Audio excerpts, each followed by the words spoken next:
All right, so as Anna said, my name is Colin Thompson. I manage the research farm at Johnny's Selected Seeds, which is located in Albion.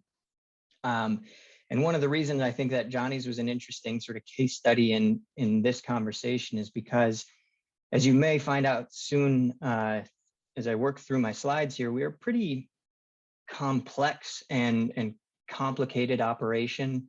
And that's largely by design because of what it is that we're trying to accomplish. And so when it comes to irrigation, systems, water sources, all those sorts of things, we do a lot of, or we take a lot of different approaches, just kind of out of necessity. And what I'll say about that too is that our context at Johnny's is probably going to look a lot different than yours. And I think it's good to keep that in mind as we go through some of these slides and talk about some of the systems we implement. I think there are certainly things that will apply, but there might be things that you look at and say that is an absolutely absurd concept and no way would I use that. And that's totally fine. It's every farm's got a context. Every farm has sort of their need for certain systems, certain decision-making frameworks, and I'm going to just share Johnny's with you.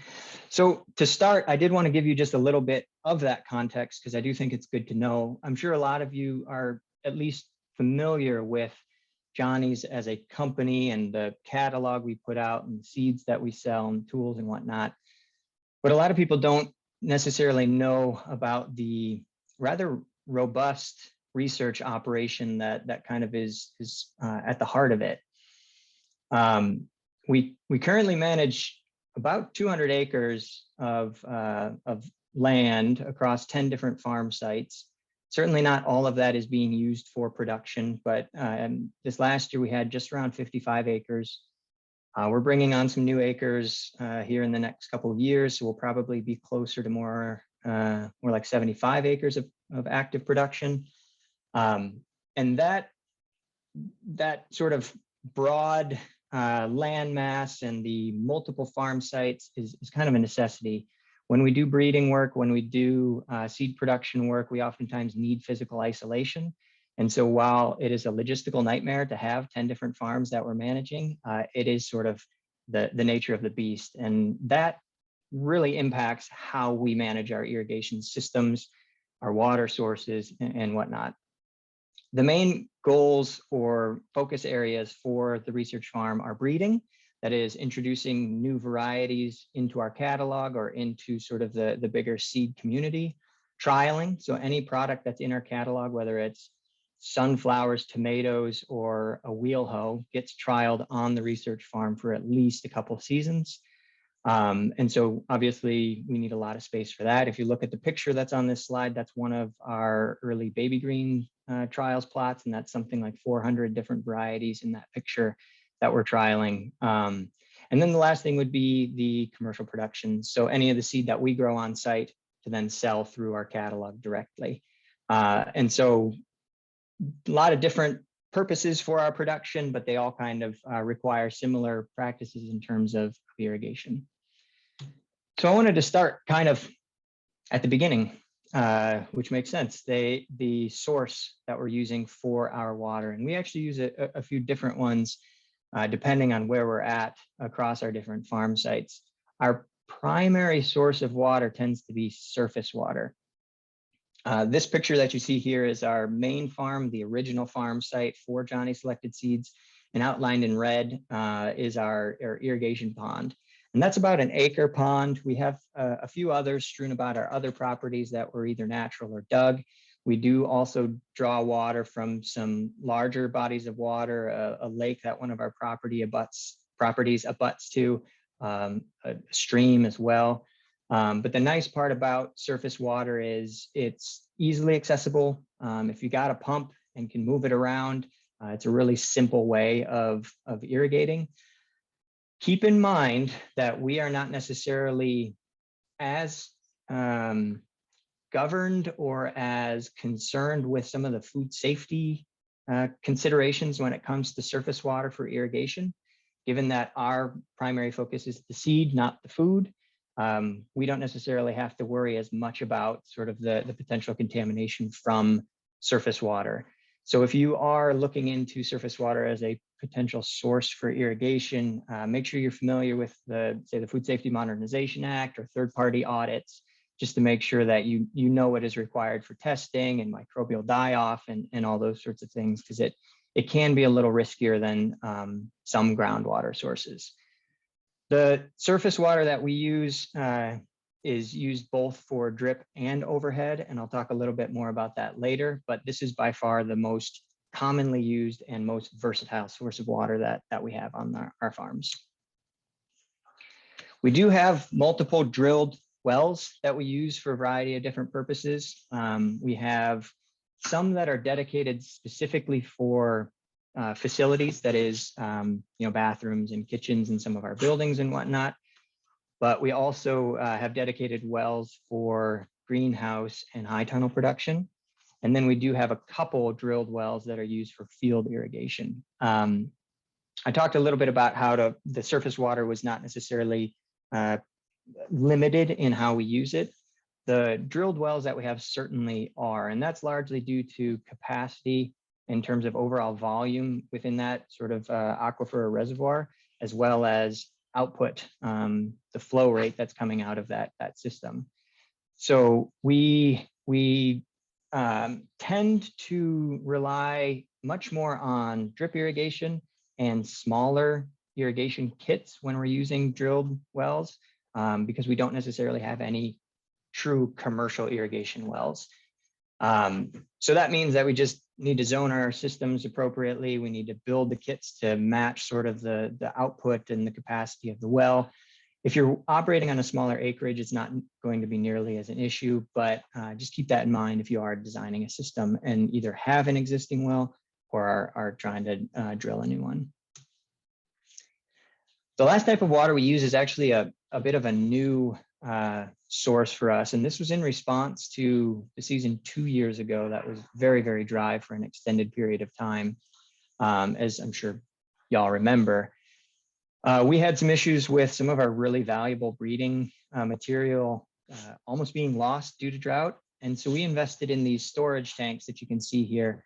And these are 2,100 gallon storage tanks that we placed at multiple different farm sites in series of 2 or 4 to basically give us a little bit of emergency water to apply either directly at transplant or in the early establishment phase when they don't necessarily have, when the crop doesn't necessarily have really robust root system and can't draw from deeper portions of the soil profile.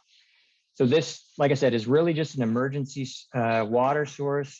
We don't have nearly enough in these tanks to irrigate any of our farms on a sort of, hold on 1 second. Hey guys, come on.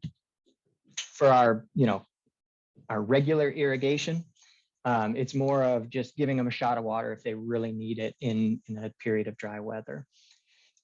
One other alternative use for this is if we have a really small block of, say, a crop that needs isolation at one of our isolation plots, we may use it for getting, say, a germination. So we'll hook up a small overhead kit to it, put down some water after seeding and try to get that crop established. Typically, though, we're using nothing but drip on this because that water is quite valuable, both in terms of the cost of applying that water, as well as the sort of the limited resource that exists. Just to give you a sense, each one of these tanks, we bought some early on in 2020, and then some again this last season. When we first got them, they were around $700 a tank. The price skyrocketed due to basically all the supply chain issues, and we paid about $1,200 for the second round per tank, and then just about that much in freight. So it's not something you want to just go out and buy a whole bunch of. It is an investment, but for us, given that we have some pretty valuable material out in the field, it was certainly worth the investment. So going from those individual sources, obviously we need to move that water around, and we use a variety of different propulsion methods, pumps. The one I didn't include in here would be sort of a traditional submersible pump that you might have in a well. But these are our main kind of types of pumps that we use for drawing water, primarily from either those tanks or from the surface water. So if you look to the left of the slide, that's sort of our entry level 2-inch transfer or trash pump. It's gas powered. It's used for either small overhead kits that don't require a ton of flow, or some small to moderate sized drip irrigation kits. They're relatively accessible. A lower end or entry level one is going to be a couple $100 from a place like Harbor Freight. You can spend, over $1,000 on an individual 2-inch pump for a higher quality one, but we've got a whole fleet of them that we use for our various different satellite locations, either pulling directly from surface water or hooking them up to those irrigation tanks to move water around. It goes straight into our 2-inch lay flat. It's got a 2-inch suction hose, really easy to set up, really easy to fire up, and you're good to go. The next one is a PTO powered pump. It's a Capri pump. This is used primarily with our aluminum solid set kits, slightly bigger kits that require more pressure and more flow. We are kind of moving away from that type of irrigation kit for a variety of different reasons that I'll touch on a little later, but this is another option certainly for pushing more water around. Challenge with it is then you're tying up a tractor, so it might you might be limited in that regard. By far the one we rely on most, though, are the rain flow 4-inch pumps off on the right side there. Those are, it's a Berkeley pump. I think it's got a 9-inch impeller on it, 4-inch inlet, 4-inch outlet. I think it's a 29 horsepower engine on this thing, so it can move a lot of water, and it gives us enough flow and enough pressure to run basically any type of kit we want to put out there, whether it's an overhead high pressure system or a drip irrigation system that has a lot of tape running. This type of pump can do a lot. Plus it's on wheels, so you can move it around with a truck or a tractor without any issues whatsoever. So we got the source, we've got the pump. Now we need to get the water from the source to its eventual destination. And that would be where these distribution systems come into play. So our main distribution system is lay flat hose. It's pretty easy to use. It's easy to repair. You can run it over with vehicles or tractors if it's not under high pressure. It's not the cheapest stuff in the world, especially if you're going with high pressure. We run 2-inch and 4-inch, and we tend to go with the higher pressure rated stuff because it lasts a lot longer. But I think a 2-inch high pressure is somewhere for a 300-foot roll is like $350, $375. So it is an investment. And the 4-inch is even more expensive for high pressure. I think you're getting close to $800 or $900 for a roll. So again, it's an investment, and you really want to be able to take care of that so you get many years out of it. You can go with lower pressure systems if you're not running some of these higher horsepower pumps, and those are certainly less expensive. But it really depends on what your farm needs are. So we're pushing water around in sort of our main lines, which are 4-inch lay flat, and then sometimes we'll drop down to 2-inch lay flat, or that will be our main coming off those 2-inch pumps. And that's simply getting water from one location to the next. The longer the run, the more powerful of a pump you're going to need, because you're running against friction within those lines and you're losing pressure, you're losing flow. So we're running pretty extensive systems, so that's why we need more powerful pumps. If we're not going directly into an overhead kit, we're dropping down to a drip irrigation kit, and that's where we're transitioning from the lay flat to what's called a blue stripe poly hose. And this is a plastic hose that is flexible. It can also be run over with tractors or trucks or whatever without causing any damage. I don't love it. I really don't like this stuff. It oftentimes will get damaged. It tends to leak a little bit, but it's relatively inexpensive. And it's easy to put together. You simply punch a hole in it with a punch, put your starter valve in it, hook up your drip tape, and you're basically good to go. The challenge with it is, again, it's really quite leaky and somewhat easy to damage. So some people will use lay flat as an alternative with a similar starter valve that seats on that lay flat. But again, those tend to leak, and it's not a perfect system either. We are trying something new this year, which is called the FlexNet system from Netafim, and it is similar to lay flat, and it's a I don't know if it's PVC in the way lay flat is, but it's essentially a flexible hose that can lay flat when it's not inflated with water. You can run over it. It's at low pressure when it is inflated. But the unique thing about this is there are welded, threaded connections every so often on this header line where you just thread in your drip tape fitting. And that creates a leak-free system.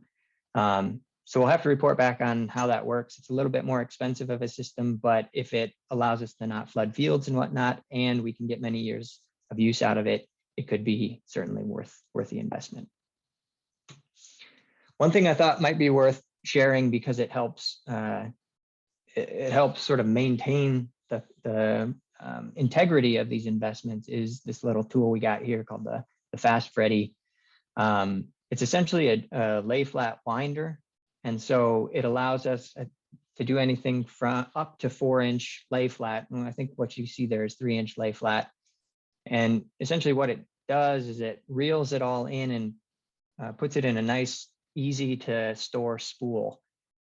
If you leave this stuff out in the field or you kind of roll it up, but it's not tight or not coiled well, you're going to end up damaging that material over time.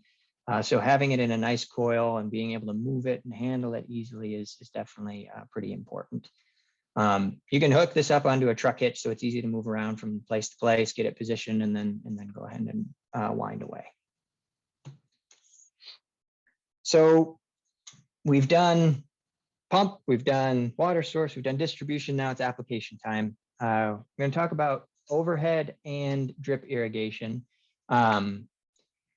First, with overhead, we've got a few different types of systems that we use here. By far, the one we rely on most is the one you see in the upper right-hand corner. That is a KIFCO water reel or traveler. Essentially what it is a cart with a big gun irrigation nozzle on the end that's connected to a spool of hard poly hose that wraps around that big drum. So you position the drum at one end of the field, you draw that cart out to the other end of the field, and then it slowly winds up as it applies the water. The really nice thing about this system is it doesn't leave any lines out in the field. You don't have to worry about them for cultivation or field work. It's out of the way. The downside of it is, one, it's pretty expensive. They range from anywhere from like $5,000 new up to well over $20,000 or $50,000 for the really, really big systems. So it may not make sense, but you can sometimes find them used too at a much more reasonable price, and maybe it starts to become a little bit more approachable. But as far as the quality of application of water, there are some limitations. They tend to be a bigger droplet size because the nozzle on it is a larger opening, which means that if you're running on really fine soils, that is a clay or a silt, you can get crusting on the soil surface if you're not careful. The other thing that's a little challenging about it, you can't really put down just a little bit of water. You can speed them up or slow them down to change the amount of water that you're putting down, but there's not really the option of going out and flipping on an irrigation system for 10 minutes just to get a carrot crop germinated or something. It's definitely more of a commitment in terms of how long the run times are and how much water you're putting down. So alternative options would be either the solid set aluminum you see there or something like this Meganet or Wobbler system that you see on the bottom left. And those would allow you to put down perhaps lighter irrigation, both in terms of droplet size as well as less water at a given time for germination purposes, for stale bedding purposes, or just for finer seeded crops. We use the Netafims quite a bit. They do have their limitations. That's the one in the middle with the blue cap. The Wobblers I actually prefer a little bit. They're similar in pricing and use, but the Wobblers tend to put down a little bit more of a uniform pattern. They have less, it's more of a varied droplet size, so they're less affected by wind. I just think that the watering pattern and quality of irrigation is a little bit better. But these can be set up on individual stands as part of a bigger system. You can actually just hook them up to a garden hose with the proper fittings and move it around your garden or around your fields to spot water here or there. They're pretty inexpensive. I think one of the sprinklers might cost something like 12 bucks. And then you just need a handful of fittings and some hose and you're good to go. The other really nice thing about them is they don't require a lot of pressure. They're relatively low flow, so you can get water down and not have to have a really high output well or pump or anything like that. They can oftentimes be run on much smaller systems successfully. The vast majority of what we do, though, is drip irrigation, and that's largely because a lot of what we do is plastic mulch, for better or worse.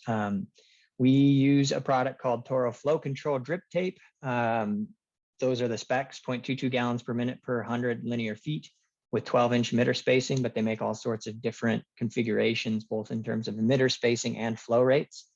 We go with somewhat of a lower flow rate because we're basically building out our systems to the lowest common denominator. So if we have a low output well that we're trying to run as much lineal feet of drip as we can at one given time, we need to just make sure that it's a little bit of a slow trickle rather than a big gush, and then lose all our capacity with a shorter irrigation run. The flow control side of it is, this is a sort of a pressure compensating technology, which essentially means that if you have really hilly terrain or you have really long irrigation runs, the emitters that are on that drip line won't fire up at full capacity until the entire line is pressurized. And you're going to get a lot more uniform distribution of that water. Because a lot of times if you're using a standard T-tape or something, and your field is running down a hill or something, you're going to get a lot of water pooling down at that valley and not much up at the peak or at the top of that ridge. And that can be a problem because really what we're trying to do is have uniform distribution of water across that entire bed or that entire field. And so this stuff kind of gets around that problem. And then we're applying 1 or 2 lines per bed, depending on the row configuration. And we're applying that with our plastic mulch using our mechanical mulch layer, which is a Rainflow 2600 for those who are interested. We also will do this in, say, high tunnels. If we're doing either landscape fabric, bare ground, plastic mulch, or whatever, we'll just lay those by hand, but we'll use the same products. Right, the last thing that I wanted to cover here was sort of the decision-making tools. This may or may not make sense depending on sort of the scope and size of your operation, but we tend to take a slightly, we'll say higher tech. I don't know that this is actually super high tech, but a little bit more of a higher tech approach than some might, where instead of going out into the field, digging around and feeling how wet the soil is, we're using these sorts of tools, which are called tensiometers, to get a true measurement of sort of the water, the moisture content in our soil.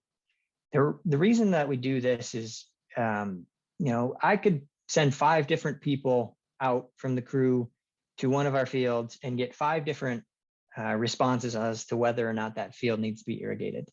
I'm not necessarily the one who's always out there doing the sort of observation on whether or not it's time to irrigate a given field. And as a result, we need to have some uniformity there in what can be a very subjective thing. So instead of, kind of having a little bit of guesswork going on, we use these tools, which are remarkably simple, but also very powerful, to give us a really good snapshot as to what's going on underground. So essentially how these work is it's a measurement of soil moisture tension. It measures the vacuum pressure against the gauge as dry soil pulls moisture out of that tensiometer. So if you look at that unit on the left, that's called an aerometer. It's a plastic column of fluid that's under vacuum pressure, and you'll see the little gauge on the top. As that's put into the soil and into dry soil, water is going to be pulled out of the ceramic tip at the bottom of it, increasing the vacuum pressure in that cylinder, bumping up the reading on that pressure gauge. And so the higher the number in centibars or kilopascals, the drier the soil is.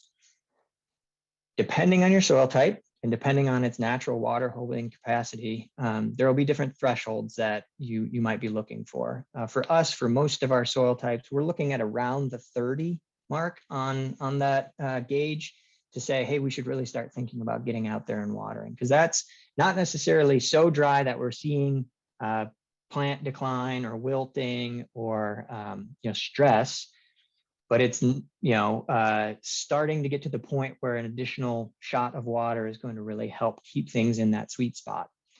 We install these in pairs, one at 6-inch and one at 12-inch, to get sort of a representation of what's going on right at the soil surface, and then a little bit deeper. So early on in, say, a crop's life cycle, when its roots might be shallow, we're going to pay a little bit more attention to the shallow tensiometer, say what's really going on right at that root zone. As the season goes on, we might be looking at both of them to say, what's going on in that soil profile, and how is this crop, knowing a little bit about how they root, how is it getting access to that water? They're pretty valuable little tools. They're not terribly expensive. An aerometer, one of the plastic ones there, you're looking at, I think it's around $70 to put one out. So even having one or two out in your garden or in your field can start to give you a sense of how water moves through your soils. The other thing that this allows us to do is to take really more of a fine-tune approach when it comes to specific crop types or throughout a life cycle of a crop. So for example, if you think about potatoes or a fruiting crop like tomatoes or peppers or something like that, there are periods in their life cycle where having consistently higher levels of water are certainly important. Or if we think about something that needs water all the time, like celery, we can start to understand what the true thresholds are for irrigation on any given crop, and then tailor our irrigation practices to match that. So for example, our celery trial, if you look at the production guidelines for celery, they say you don't really want to get below 15 or 18 centibars on your tensiometer readings, because then you're going to start seeing moisture stress. You're going to see nutrient immobility problems and all the associated problems with that. So we can plug one of these or two of these tensiometers out in the field where we're growing our celery, take a look at them, once or twice a week, get a sense of when it's dropping, or when it's rather rising to the point where we're starting to see some concerns about water stress, and get out there, irrigate, and make sure that it's in that sweet spot for the entire production cycle. So again, this may or may not apply to you, but knowledge is power, right? And being able to test what's going on in the soil is going to make us much better farmers and much better irrigators. And it also will help us sort of save those resources and not blindly apply water when either it's not needed or it's actually too late to apply that water. So with that, I guess we're at about half an hour now. Excited to hear what kind of questions you guys have about how we do it at Johnny's, or what kind of discussion people want to have about what they're doing at their farm. This is my contact information. If you wanted to ever reach out and talk shop, I'm happy to do so. But thank you for your time, and I look forward to a good discussion here. Thank you, Colin. I'm going to just put your email in the chat, and if you want to stop sharing the screen, I'm just going to ask if people want to start their videos and unmute. We can all see each other. We'll unmute if you have to say something. In the top right corner, there's a view button, so you can view speaker or gallery, so that you can potentially see everyone else in the room. And then your mute and video buttons are kind of in that bottom left corner. And then one last tidbit is, under the more with the 3 dots, there should be a chat button in case you want to type in any questions. And Colin, we can start off. I did get one specific question sent my way during your presentation to start us off on if the water in the holding tanks requires treatment.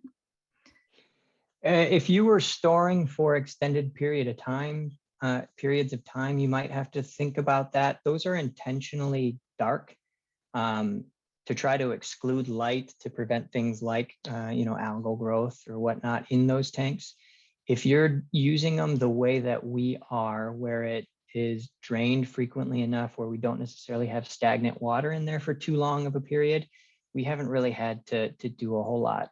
One thing that I did not touch on is filtration of our irrigation. So, anytime that you're using surface water or tanks that may be a little bit, may either come from a surface irrigation source or surface water source, or has been sitting long enough for some things to be growing in there, you probably want to think about filtering that somehow, whether that's a sand filter, a disc filter, screen filter. It really depends on your level of filtration that is needed, and also sort of the scope and scale of your irrigation kit. But no, we haven't done any treatment on that water, and it has not to this point been any issue. Thanks, Colin. Another question came into the chat. How would one go about planning an irrigation system for the first time? Well, there's a lot of ways. Some of the vendors that sell components will also do system design for you, which can be really helpful. They're experts in terms of what systems exist out there, how they click together, and sometimes they'll even sell you sort of full kits with set lengths of drip tape or filtration pump, all those sorts of different things built into one kit. And so don't necessarily have any allegiance to any of these vendors, but in our area, specifically Brookdale, they have a whole catalog of irrigation components, and I think they do system design. Nolt's Greenhouse and Produce Supplies out of Pennsylvania, they do a similar sort of thing. Rainflow Irrigation, they do a whole, again, these places all have catalogs that include both irrigation and other production supplies, but they also can help you answer some of those questions. But I would also say talk to other growers. I mean, these sorts of events are really good because you can start networking with other growers who are maybe at the same scale as you and interested in sharing with you how they have their irrigation needs met, because there's a lot of different ways to doing it. It can be incredibly complicated, or it can be very simple, depending on sort of your budget and your needs.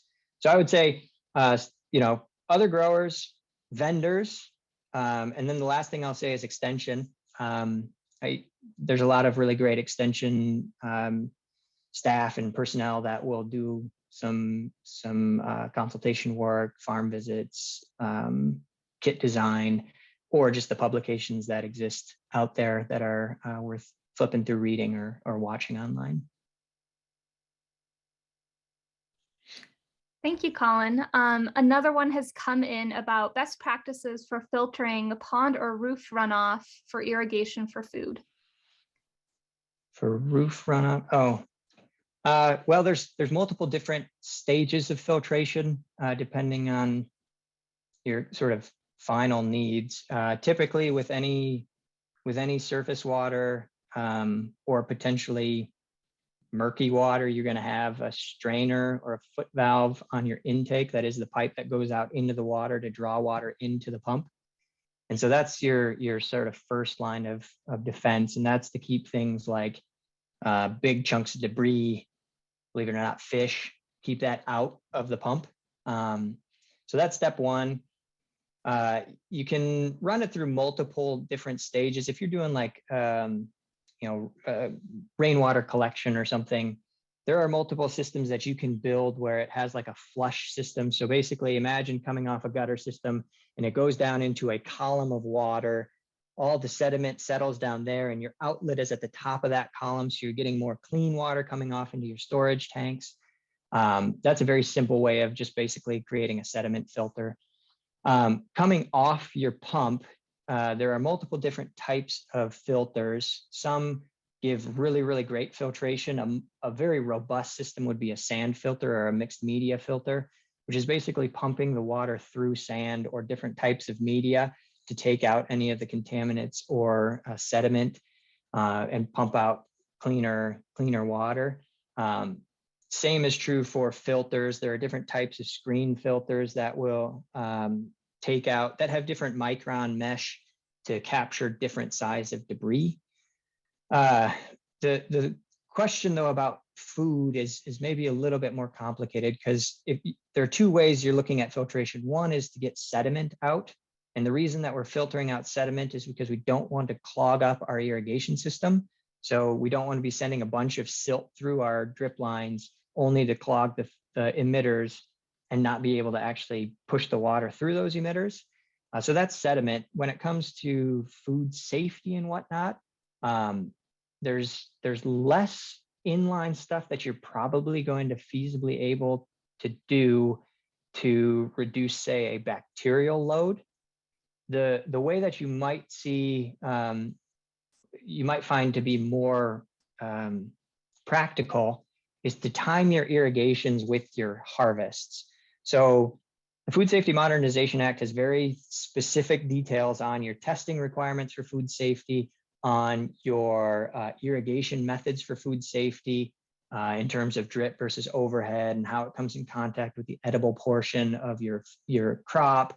It can get really complicated. So if you're more interested in managing bacterial loads, I would say talk to sort of a food safety expert, either with Extension or do one of the grower trainings through the Produce Safety Alliance specific to Food Safety Modernization Act, because it's a little bit more about timing and natural microbial die-off as opposed to filtering that stuff out as it's on its way to the field. I know that was a really long-winded answer, but there's some nuance there that I think is worth considering. Yep, that was a great answer, Colin, and thank you for sending people to the Department of Ag as well for those FSMA questions. Oh, and certainly MOFGA too. Oh, no, I meant that's the perfect place to send them. Right? Do not send them to MOFGA, send them to where they should go. We have another question.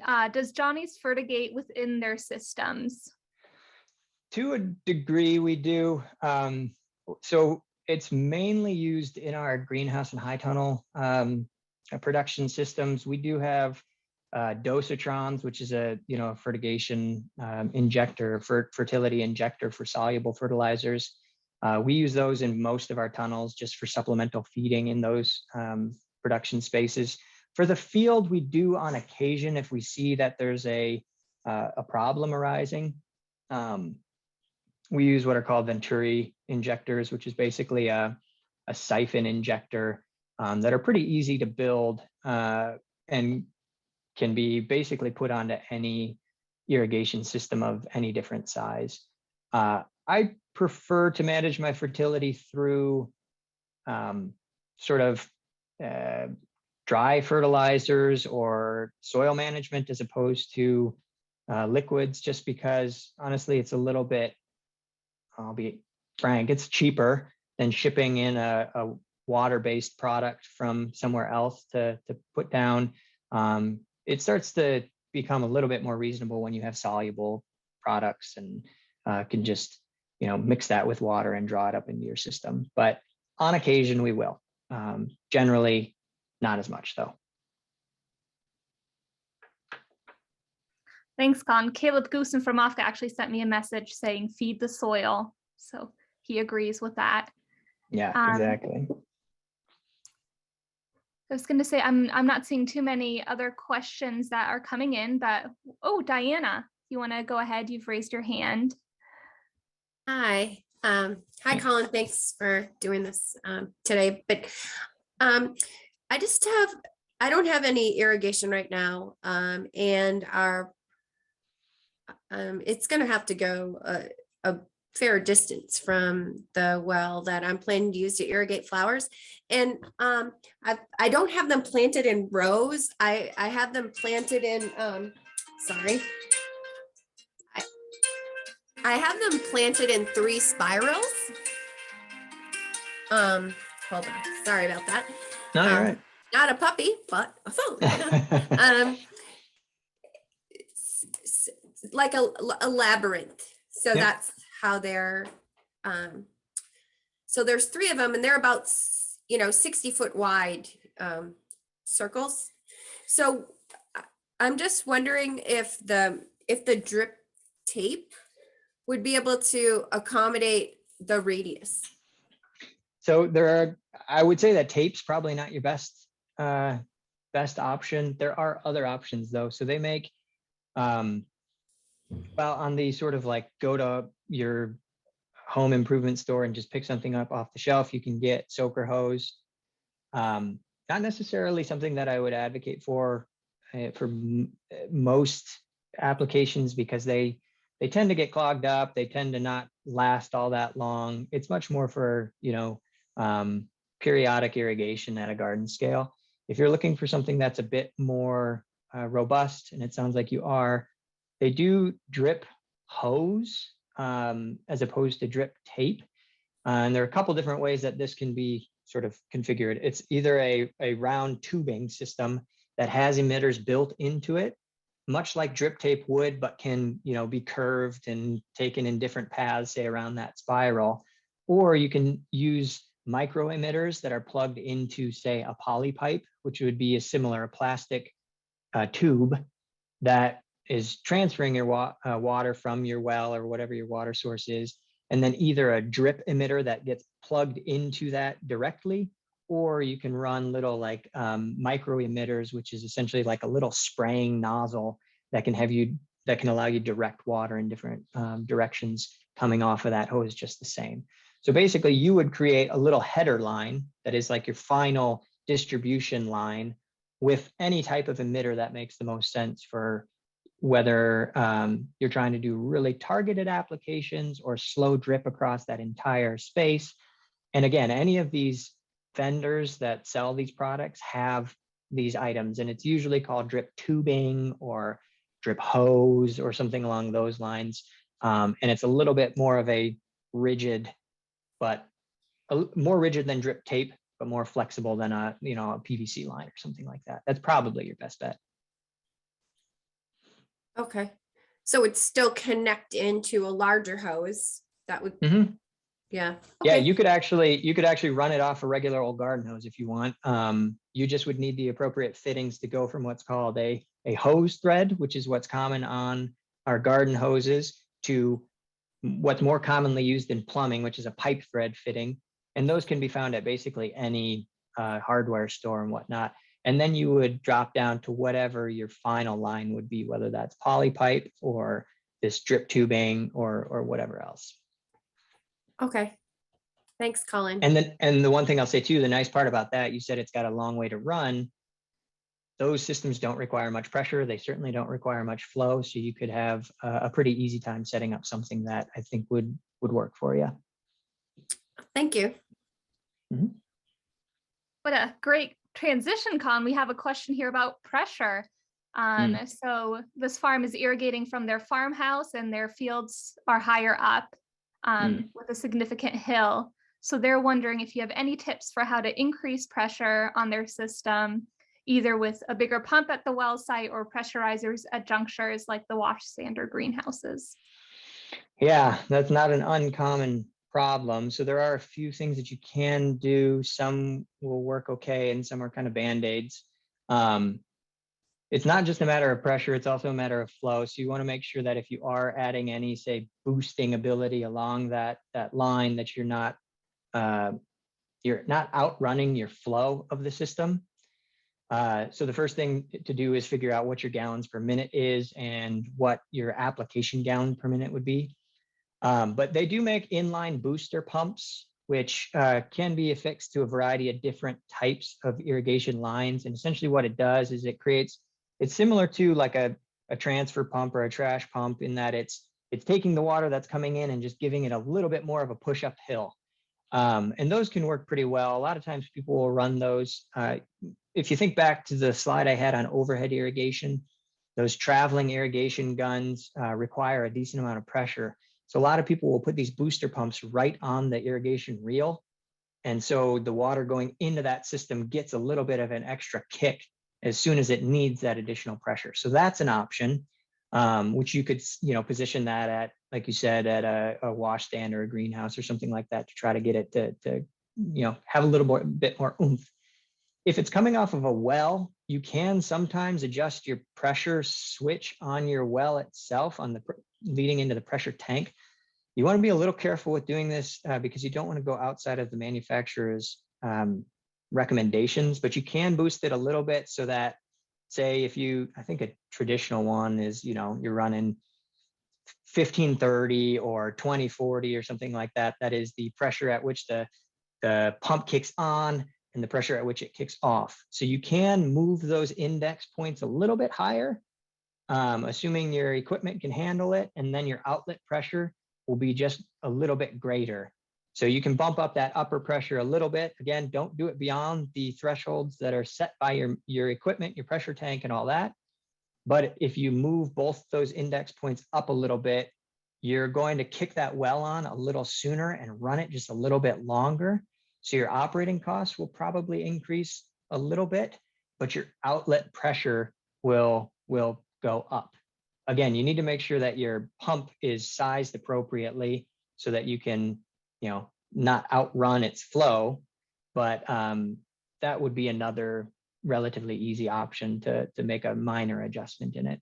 Otherwise, the other thing that you can do, you can have sort of staging tanks. So if you wanted to invest in like one of those storage tanks, you can slowly feed into a storage tank that's, say, up at the top of the hill, and then use a transfer pump from there to get out to your system if you need higher pressure. But it does require a bit more investment. But then you might not have the issue of needing water now at high pressure and it can't get to the field from your house. Really, you're just pulling from it from a secondary staging location. Great, thank you, Colin. One other question has come in since, do you bury your main lines, and would you recommend doing that? We don't currently. Previous farms I've managed, yes, I did. Would I recommend it? It's a surprisingly difficult question. In some ways, it's incredibly nice to have lines that you can rely on just turning a valve and have water at that point without any further complication. You don't have to worry about running over them, mowing up your lay flat lines or anything like that. It's certainly more of an investment because when you bury it, you're going to be burying a rigid pipe, typically PVC. You need to make sure that you can either blow out that system or bury it deep enough that it's not going to be impacted by the frost line in the winter months, because that is the last thing that you want to do is dig up cracked irrigation lines because they blew out in the winter due to a freeze. So it really depends. I guess you got to kind of weigh the cost associated with it against the convenience of having water just readily available without having to run out lines. As long as you're careful with mowing and cultivating and driving around your farm, I don't think having the lay flat or any other distribution line is a problem on the surface. But you do have to be careful around them. So I guess personal preference.